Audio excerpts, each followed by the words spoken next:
Hey guys, welcome to our channel comico tragic. ఈరోజైతే మనం ఒక జెన్జీ కుటుంబం కథ అయితే చూడబోతున్నాం అనమాట. సో ఈ కథలో మనకు ముగ్గురు పాత్రలు ఉంటారనమాట. రవి మరియు తన భార్య సుజాత, వాళ్ళిద్దరికీ కలిగిన సంతానమే కిరణ్ అనమాట. వీళ్ళ ముగ్గురు చాలా సంతోషంగా ఉండేవాళ్ళు. ఒకరోజు తన భార్య సుజాతతో కలిసి రవి మరియు కిరణ్కి ముగ్గురికి మొబైల్ ఫోన్లు కొనుక్కుంటారు. అదే ఇప్పుడు సమస్యగా మారుతుంది. కిరణ్ ఫోన్లో, సుజాత ఫోన్లో మరియు రవి ఫోన్లో ఎప్పుడూ మునిగి తేలుతూనే ఉండేవాళ్ళు. ఎవరితో ఎవ్వరూ మాట్లాడుకునే వాళ్ళే కాదు. ఎవరు ఎప్పుడు వస్తున్నారు, ఎవరు ఎప్పుడు వెళ్తున్నారు, ఎవరు ఏం తింటున్నారు అనేది కూడా వాళ్ళకు గుర్తుండేది కాదు. ఎవరి పాటికి వాళ్ళు తినడం, మొబైల్ ఫోన్ చూడడం, అంతే. ఇలానే రోజు జరుగుతూ ఉండేది. ఇలానే ఉండడం వల్ల వాళ్ళ ముగ్గురు మధ్యలో దూరం చాలా పెరిగిపోయింది. వాళ్ళ నాన్న ఎప్పుడు ఫోన్లు మాట్లాడుకుంటూ ఫోన్ చూస్తూ ఉండేవాడు. అలానే వాళ్ళ అమ్మ సుజాత కూడా అంతే, ఫోన్లు చూస్తూ ఉండేది. వాళ్ళిద్దరిని చూసి వాళ్ళ పిల్లోడు కిరణ్ కూడా ఫోన్ చూడడం మొదలుపెట్టేశాడు. ఒకరోజు వీళ్ళు ముగ్గురు కలిసి పిక్నిక్కి వచ్చారు. కానీ పిక్నిక్లో కూడా ఎవరి ఫోన్లు వాళ్ళు చూసుకుంటూ ఉండిపోయారు. ఇంటికి వెళ్ళగానే రవి కళ్ళు తిరిగి కింద పడిపోతాడు. కానీ వాళ్ళ కొడుకుకి ఆ విషయం ఏం తెలియదు. ఫోన్ మాట్లాడుకుంటూనే ఉండిపోతాడు. సుజాత చూసి ఎంత గట్టిగా పిలిచినా కిరణ్ మాత్రం పలకనే పలకడు. ఇంకా ఏం చేసేకి లేక సుజాత ఏం చేయాలో ఆలోచిస్తూ ఉండిపోతుంది. ఎంత కిరణ్ని పిలిచినా పట్టించుకోడు, ఫోన్ మాట్లాడుకుంటూనే ఉండిపోతాడు.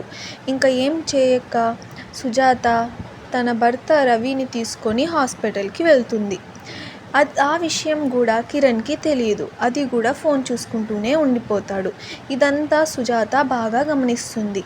అయ్యో, వీళ్ళ నాన్నకి ఇలా అయినా కూడా మొబైల్ ఫోన్ మాత్రం వదలడం లేదు కిరణ్ అని చాలా బాధపడుతుంది సుజాత ఎలానో అలా కష్టపడి ఇరుగు పొరుగు వాళ్ళతో మాట్లాడి మరియు తీసుకొని వెళ్తుంది రవిని. అదంతా ఏమీ పట్టనట్టుగా కిరణ్ మాత్రం ఫోన్ చూసుకుంటూ ఉండిపోతాడు. తర్వాత రవికి బాగైన వెంటనే ఇంటికి బయలుదేరి వస్తారు సుజాత మరియు రవి. వాళ్ళిద్దరూ ఇలా మాట్లాడుకుంటారు, మన కొడుకుకి నువ్వు పడిపోయిన విషయం కూడా తెలీదు, నాకు చాలా బాధగా ఉంది అని బాధపడుతుంది.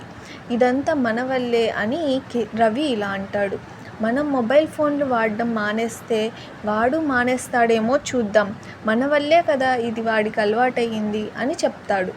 దానికి సుజాత ఇంకా బాధపడుతుంది. ఇంకా దాని తర్వాత మరుసటి రోజు రవి మరియు సుజాత కిరణ్ను పిలిచి ఇలా అంటారు, మన ముగ్గురం కలిసి సరదాగా బయటికి వెళ్ళి చాలా రోజులయ్యింది కదా, ఈరోజు మనం బయటికి వెళ్దాం అని అంటారు. దానికి కిరణ్ సరే అని అంటాడు. ఇంకా వాళ్ళు బయటకి బయలుదేరుతారు. ఇంకా అక్కడ వాళ్ళమ్మ మరియు వాళ్ళ నాన్న ఫోన్లు కాకుండా బ్యాట్తో ఆడుకోవడం చూస్తాడు కిరణ్. ఈ విషయం చూసి మా అమ్మ నాన్నలు మారిపోయారే, వాళ్ళు మొబైల్ ఫోన్లే వాడడం లేదే, ఎంత బాగా ఆడుకుంటున్నారు అని చెప్పి మన కిరణ్ మారిపోతాడు. ఇంకా వాళ్ళ అమ్మ నాన్నల్ని చూసి ఇలానే మనం కూడా ఆడుకుందాం, మొబైల్ ఫోన్ని వదిలేద్దామని నిర్ణయించుకుంటాడు కిరణ్.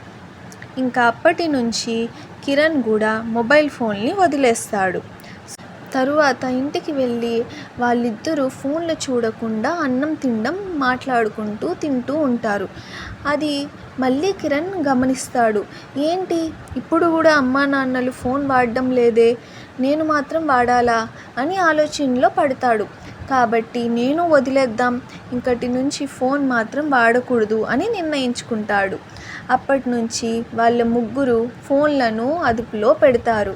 మాట్లాడుకోవడం, సరదాగా బయటికి వెళ్ళి తిరగడం ఇలాంటివి చేయడం మొదలు పెడతారు. అప్పటి నుంచి అందరూ సంతోషంగా ఉండేవారు. ఈ కథ నీతేంటంటే, మన తల్లిదండ్రులను చూసే పిల్లలు ఏదైనా నేర్చుకునేది.